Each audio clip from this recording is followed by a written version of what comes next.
Olá pessoal, nesta aula iniciaremos o estudo das EDOs lineares de segunda ordem. Nas últimas aulas, nós estudamos as EDOs de primeira ordem, vimos algumas técnicas de resolução para EDOs lineares e não lineares. A partir de agora, nós nos restringiremos ao estudo das EDOs de segunda ordem lineares.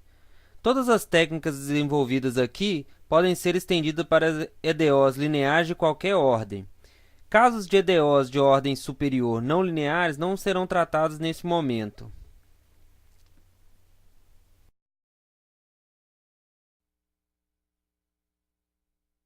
EDOs de segunda ordem lineares. As EDOs de segunda ordem lineares são equações que podem ser escritas nessa forma aqui, né? Como a gente já viu, é de segunda ordem porque a derivada de maior ordem é a segunda, né?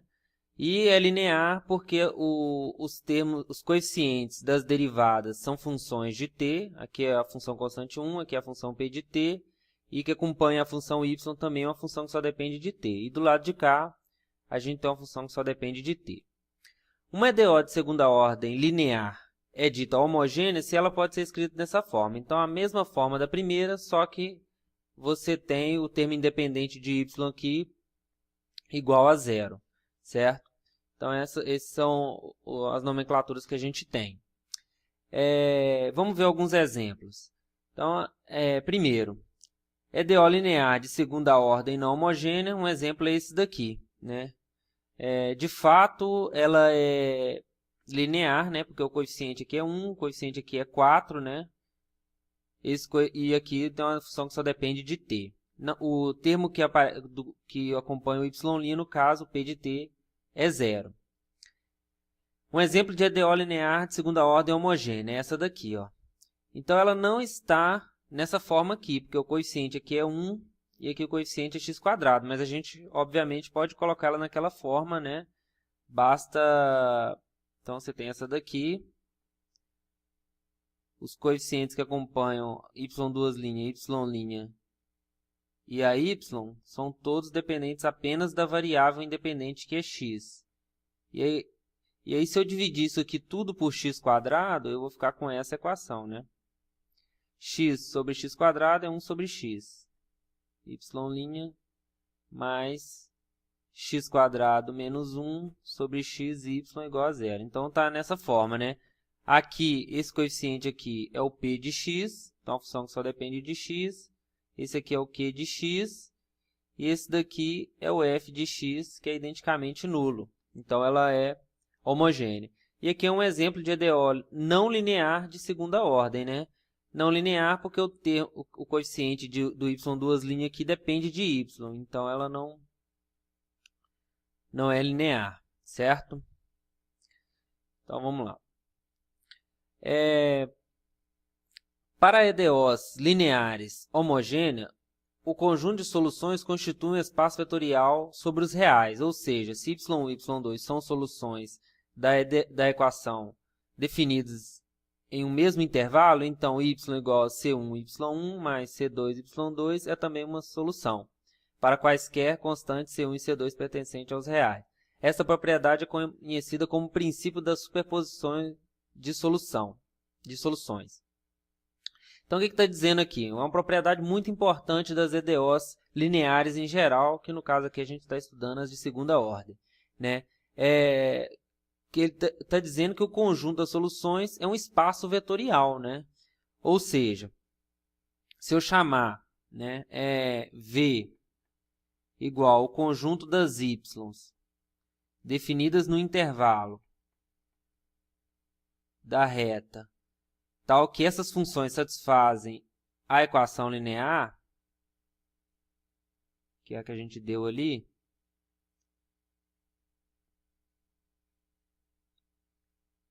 a homogênea, claro, né?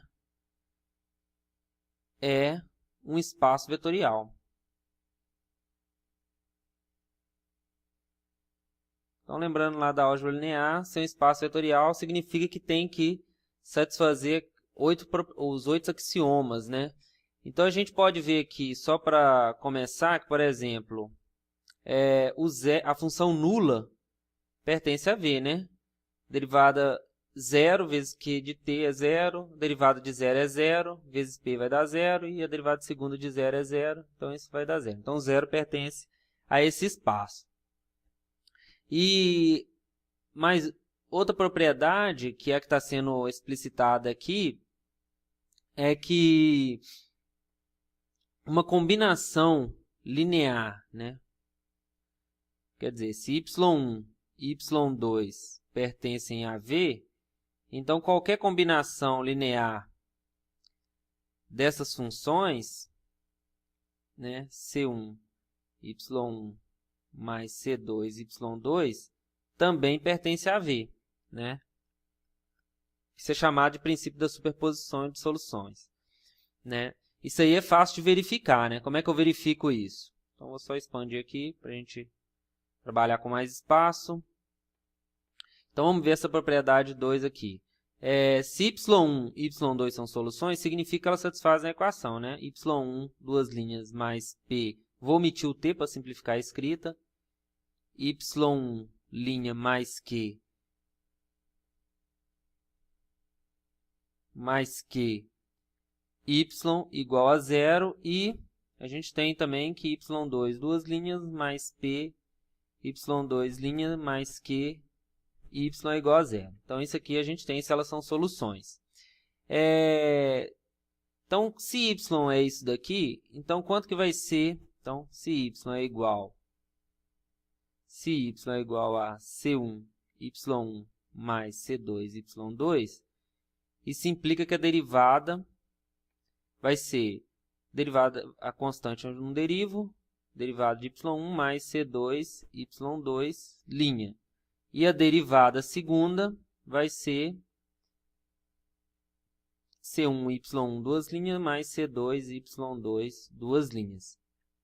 E daí eu tiro, substituindo o y na equação, né?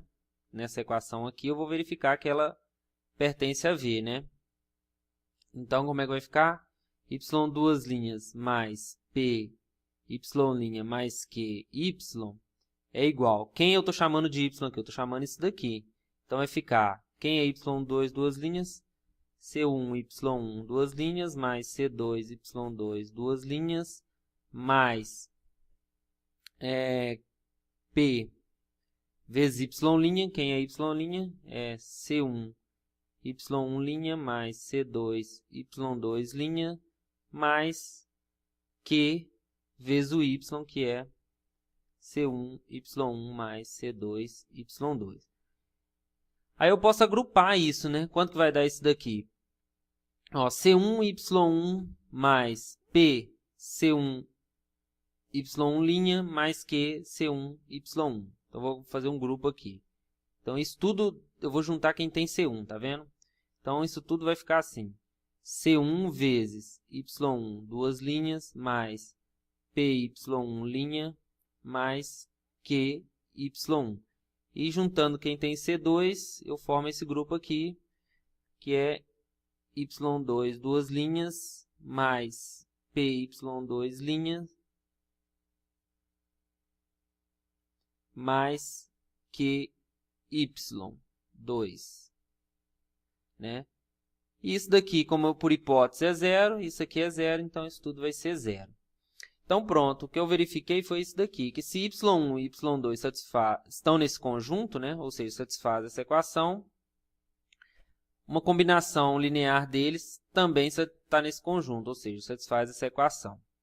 Então, isso que ele está querendo dizer aqui com C espaço vetorial. As outras...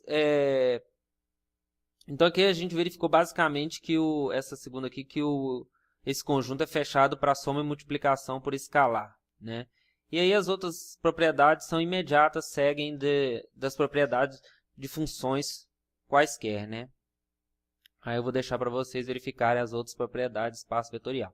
Então, o importante de observar é o seguinte, que quando eu estou trabalhando com equação de segunda ordem linear homogênea, o conjunto das soluções em um intervalo I qualquer, veja que essas propriedades aqui valem para onde a função for solução, o intervalo onde ela for solução. Então, novamente, se eu estou trabalhando com a EDO linear homogênea, né? No caso de segunda ordem, mas isso vale para ordem qualquer. Então, o conjunto das soluções definidas em um mesmo intervalo é um espaço vetorial. E essa propriedade aqui, essa daqui, né, ó, é conhecida como o princípio da superposição de soluções. Então, vamos ver um exemplo aqui para um exemplo disso. Exemplo 15. O item 1. As funções y1 igual a cosseno de x e y2 igual a seno de x são soluções da EDO, dessa EDO aqui, né? Então, vamos verificar isso. Olha só, y1 igual a cosseno de x. Quem é a derivada? y1' é igual a menos seno de x. Quem é a segunda derivada? É menos cosseno de x. Isso aqui vale para todo x pertencente aos reais, então vou omitir isso para ficar mais simples a escrita. Então vamos verificar que a solução dessa EDO. Então y1, duas linhas, mais y1, isso é quanto? Então y1, duas linhas, é menos cosseno de x. Mais o y1, que é cosseno de x, obviamente, isso é zero. É fácil ver, então vou deixar como exercício, que o y2 também é solução dessa EDO, né? Só derivar igual eu fiz aqui e verificar que, substituindo aqui, isso vai ser igual a zero. Esse é o item 1. O item 2, como é que fica? Olha, o item 2 é mostrar que as funções y1 e y2 são soluções dessa EDO, que não é homogênea, mas y1 mais y2 não é solução. Né? Então, aqui a primeira, né, como é homogênea, duas soluções, a soma também, uma combinação linear delas é solução. Aqui a gente vai ver um exemplo de que isso não funciona para EDO linear não homogênea.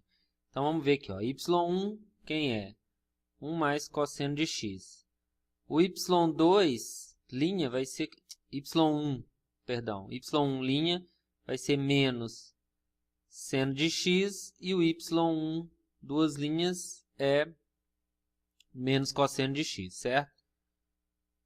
Aí verificando que ele é solução da EDO, y1, duas linhas, mais y1 vai ser quanto? Menos cosseno de x, que é o y1, duas linhas, mais o y1 é 1 mais cosseno de x. Então, esse cancela com esse e fica igual a 1. Então, é solução da EDO. Do mesmo modo, o y2 também a gente vê que é solução da EDO. Vou deixar como exercício e vamos ver que a soma não é solução. Então, vamos chamar de y a soma y1 mais y2, que é quanto? A soma vai ser 1 mais cosseno de x com 1 mais seno de y. Então, vai ser 2 seno de x, né? 2 cosseno de x mais seno de x. Derivando isso, o que a gente vai ter? Vai ser derivada de 2 é 0, menos seno de x mais cosseno de x, e a derivada segunda é menos cosseno de x menos seno x. Quando eu somo o y2 mais o y1, isso vai ser quanto? Menos cosseno de x, menos seno de x, mais o y, né? Mais 2 cosseno de x, mais seno de x. Então, esse cancela com esse cancela com esse, e sobra o 2, né? Que é 2, que é diferente de 1, né? Então, apesar do y1 e o y2 serem soluções dessa EDO, a soma não é, né? Isso acontece porque ela não é homogênea. Se fosse homogênea, pelo que a gente mostrou, uma combinação linear sempre vai ser de soluções, sempre é solução.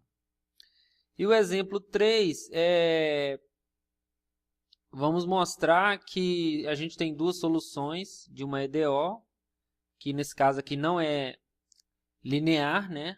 Então, a gente nem faz sentido falar em homogeneidade, né? T igual a zero, que essa nomenclatura é só para EDOs lineares, mas a gente quer mostrar que mesmo que seja igual a zero isso daqui, o termo que independe de x, ou melhor, o termo que independe de y,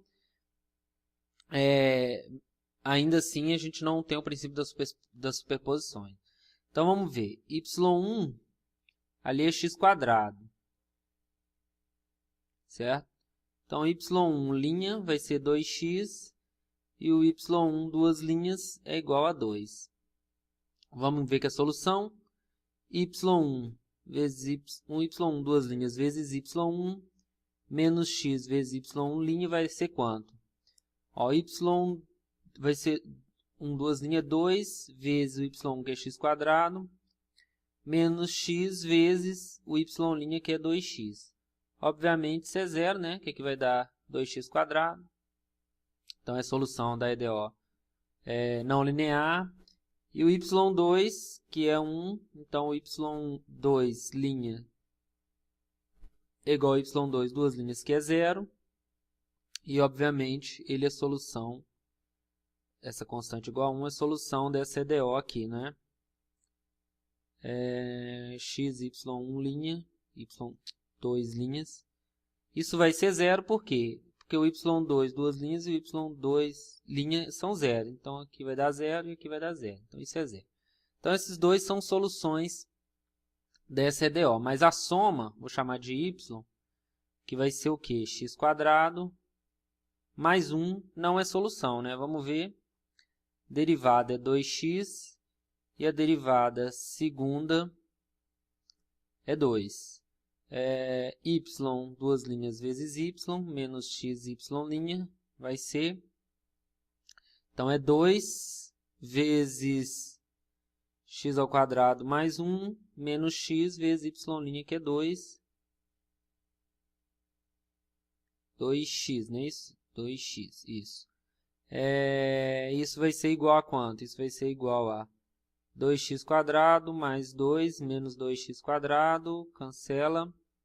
Isso vai ser igual a 2. Então, não é, apesar de ter duas soluções, a soma não é solução. Então, essa propriedade do princípio da superposição de soluções só vale para EDOs lineares e homogêneas, certo? Não vale para os outros tipos. E aí, a gente tem uma outra coisa para falar, é o teorema de existência e unicidade de soluções para EDOs lineares de segunda ordem, certo? Então, ele é um teorema especial, né? No caso de EDO linear, que a gente consegue uma coisa a mais que não consegue no caso de primeira ordem qualquer. Então, é o seguinte, o que o teorema diz? Considere o PVI. Então, aqui você tem uma equação linear, de segunda ordem, e duas condições iniciais, né? Y de t0 igual a y0, y' de t0 igual a y1, certo? Para EDOs de segunda ordem, a gente precisa, para achar uma solução de um PVI, a gente precisa de duas condições, porque a gente vai ter duas constantes quando resolver. Então, ele está dizendo que é o seguinte, você tem esse PVI, se as funções P, Q e F são contínuas em um intervalo I, contendo T0, que é a condição inicial aqui, então o PVI tem uma única solução definida em todo o intervalo I. Então, aqui, para EDOs lineares, a gente tem uma coisa a mais. Além de a gente garantir a existência e a unicidade de solução, a gente ainda consegue mostrar que existe solução em todo o intervalo onde elas são contínuas, né? No caso de EDO de primeira ordem, a gente viu que, vou só lembrar aqui, quando a gente tem um PVI dessa forma, né? Aqui é qualquer, né? Não precisa ser linear. E uma condição inicial. O que a gente viu é que se a f e a derivada da f em relação a y são contínuas, e isso num retângulo, né? São contínuas em um retângulo, vou colocar assim, AB cartesiano CD, então, existe uma única solução em um intervalo e contendo T0, certo? Então, aqui que está a diferença. Então, quer dizer, a gente viu, inclusive, exemplos de EDOs de primeira ordem, onde as funções são contínuas em todo R2, mas a existência é apenas no intervalo, né? Então, essa que é a diferença. Para o teorema de existência e unicidade de soluções para EDOs lineares, isso vale para linear de primeira ordem, segunda ordem, de ordem qualquer, a solução vai existir, é única, em todo o intervalo onde essas funções são contínuas. Essas daqui são contínuas, né? Não em um intervalo contido nesse intervalo como acontece aqui, né?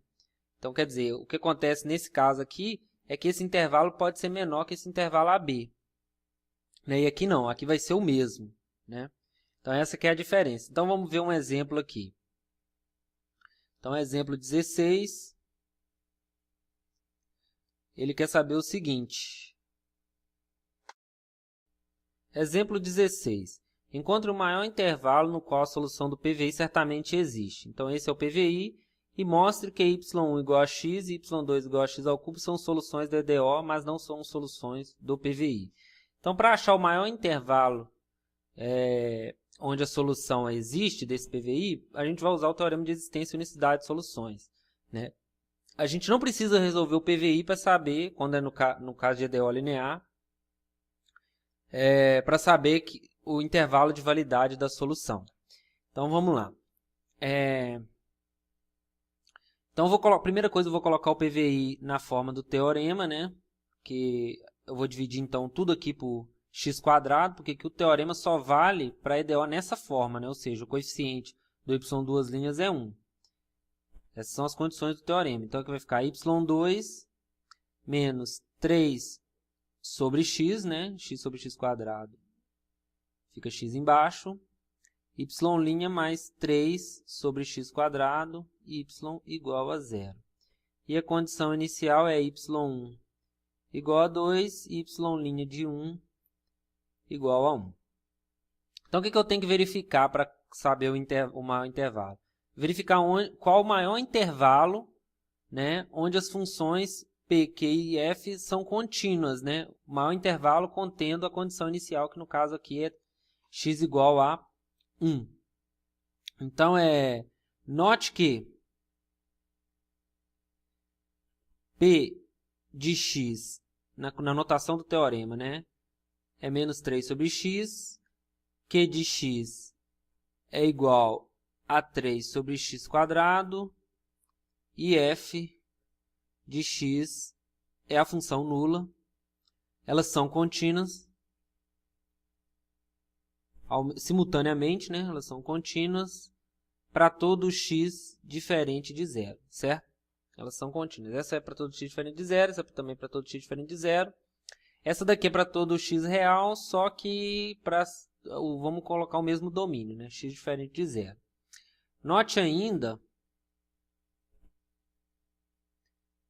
que o maior intervalo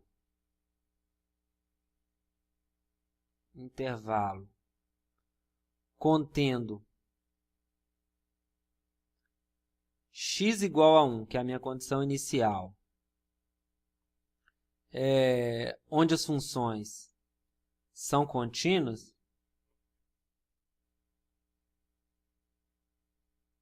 as funções P, Q e F são contínuas, é o intervalo 0 até mais infinito, certo? Então, quer dizer, as funções elas são contínuas nesse conjunto aqui, né? Esse conjunto, que não é um intervalo, são a união de dois intervalos. E desse conjunto, o maior intervalo contendo 1 é esse daqui, não é isso?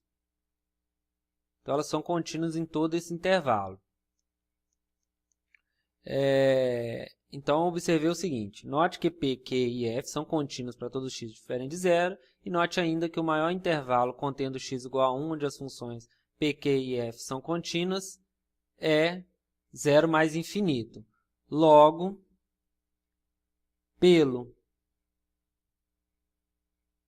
eu vou abreviar teorema de existência e unicidade de soluções, existe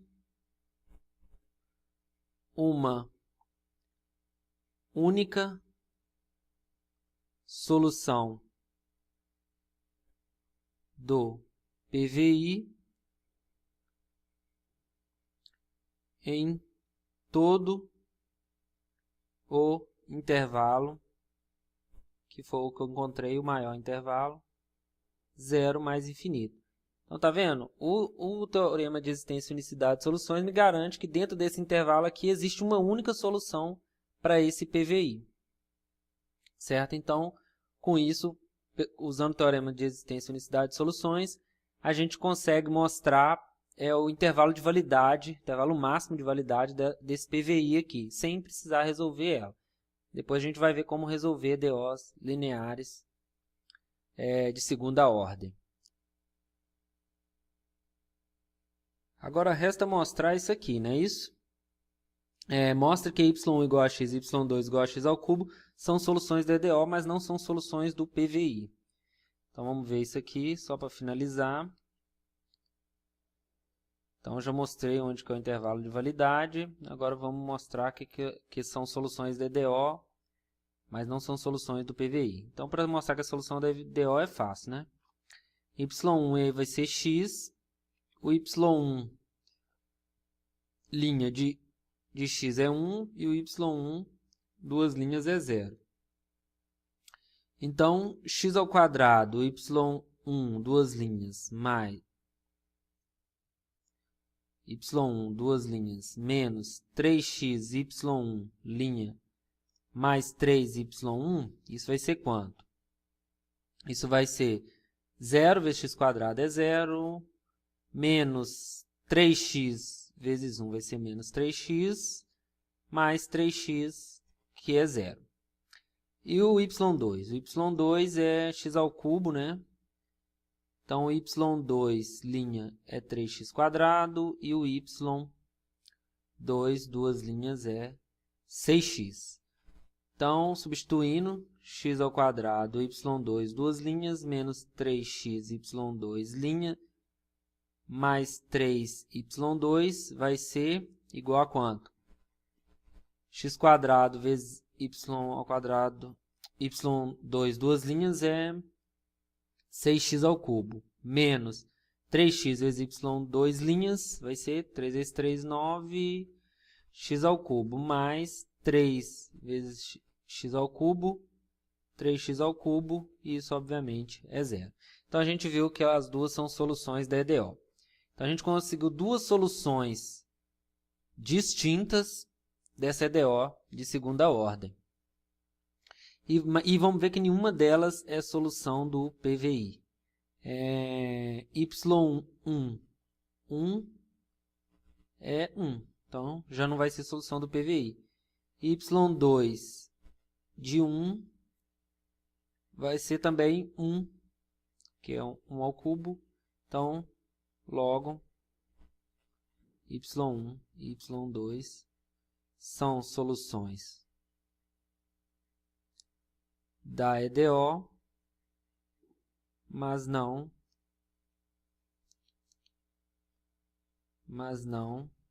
do PVI. Certo? Então é isso.